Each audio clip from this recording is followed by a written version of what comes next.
तो भाई क्या हाल है। आज पाकिस्तान और श्रीलंका का फ़ाइनल है, उसके ऊपर थोड़ी बात कर लेते हैं। उसके लिए पिछला मैच जो पाकिस्तान और श्रीलंका का हुआ था उसको देखना पड़ेगा, because both were the same teams और उस मैच का कोई रिज़ल्ट इफ़ेक्ट भी नहीं करना था, because both teams were already qualified for the final.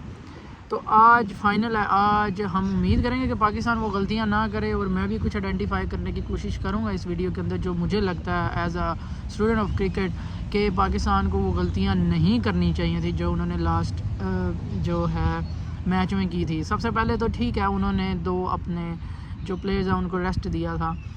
दूसरा, आप जो मुझे बात समझ नहीं आई, आप बैटिंग में तो बाद में आऊँगा मैं, जो इन्होंने 120 किया, लेकिन आपके पहले ओवर में पहली विकेट गिरती है, दूसरे ओवर में दूसरी विकेट गिरती है, तीसरा ओवर नसीम शाह दोबारा करवाते हैं।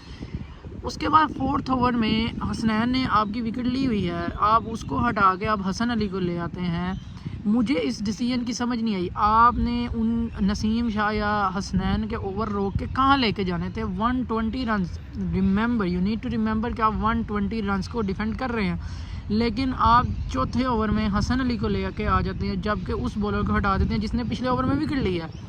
तो मुझे इस डिसीजन की पहले तो समझ नहीं आई कि एक ऐसा बॉलर जिसने पहले ओवर में विकेट ली है उसको आप हटा के आप दूसरे बॉलर को लेके आ रहे हैं, हसन अली को। और हसन अली जो कितनी देर बाद खेल रहा है, इतने मैचेस के बाद खेल रहा है, उसकी कोई तैयारी नहीं है। जो लग रहा था उसने उसी ओवर में 14 रन 14 स्कोर खा लिया, और आप डिफेंड कितना कर रहे हैं? 120। मुझे ये डिसीजन नहीं पहले समझ आया, और बाद में वही बात हुई कि आपने 14 रन फोर्थ ओवर में, जबकि 2 विकेटें गिरी हुई हैं, उस बॉलर को हटा के जिसने विकेट ली है आप उसको लेके आए हैं और उसने 14 रन कंसीड किए हैं। तो पहली गलती, आपको वहाँ पे प्रेशर बनाए रखना था। आपको वहाँ पे अगला ओवर, मैं तो कह रहा था आपको उनके ओवर रोकने का क्या काम बनता है नसीम या उसके हसनैन के? आप कोई 150 160 तो नहीं डिफेंड कर रहे, तो उनके ओवर आप वहीं पे करवा देते, 4 के 4 ओवर भी करवा देते तो it does not matter.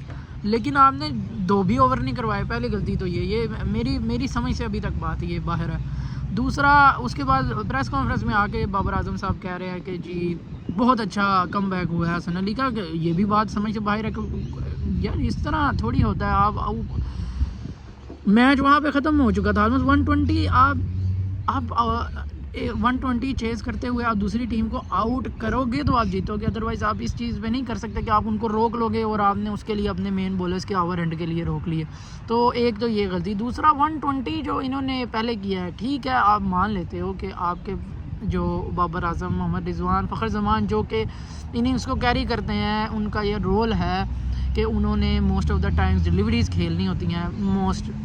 Mostly Rizwan और बाबर वो दोनों आउट हो गए। बाबर की फॉर्म अभी थोड़ी सी डिप है, लेकिन उसके ऊपर कोई वो नहीं है दो राय, वो दोबारा ज़रूर करेंगे रन। हो सकता है आज फाइनल में बाबर आजम रन करें, लेकिन आपको नंबर 4 पे देखना पड़ेगा। इफ्तिखार का परसों ये रिस्पॉन्सिबिलिटी थी कि वो टीम को आगे लेके चलते और वहाँ पे एक रिस्पेक्टेबल स्कोर देते।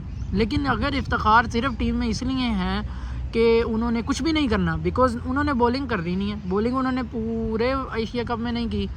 उसके बाद आप ये देखें कि आपका जो चौथे नंबर पर इफ्तिखार आ रहा है, उसने बैटिंग कितने मैचेस में किया एशिया कप में? आपका मोस्टली बाबर, रिजवान या फ़खर ने वो खेलनी होती हैं डिलीवरीज, जो आपका एक बॉल्स खेल के जो आपका एक वो बना हुआ है खेलने का स्टाइल। उसके बाद आपके पास नवाज, शादाब और आसिफ अली, शादाब खान आना शुरू कर देते हैं।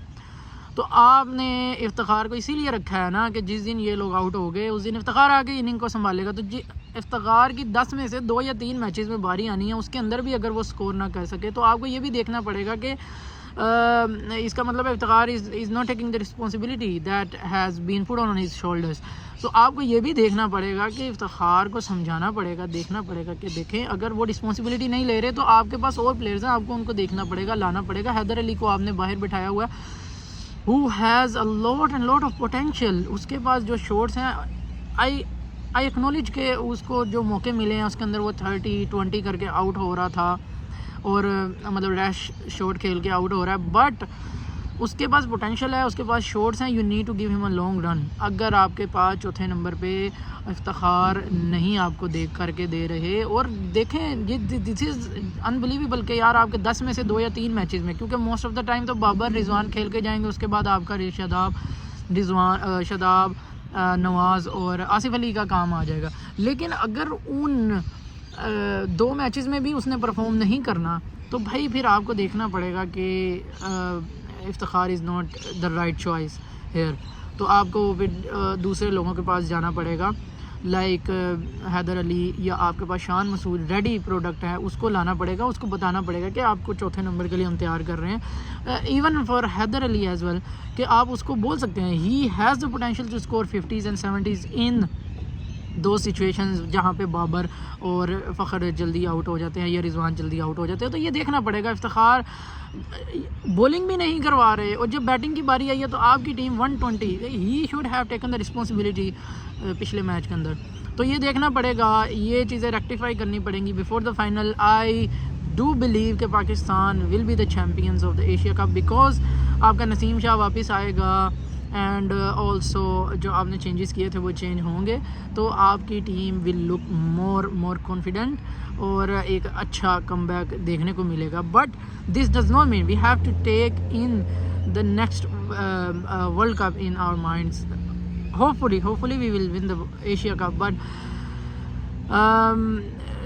Taking in mind the world cup, आपको ये 4th नंबर को देखना पड़ेगा कि this can not be happening again and again.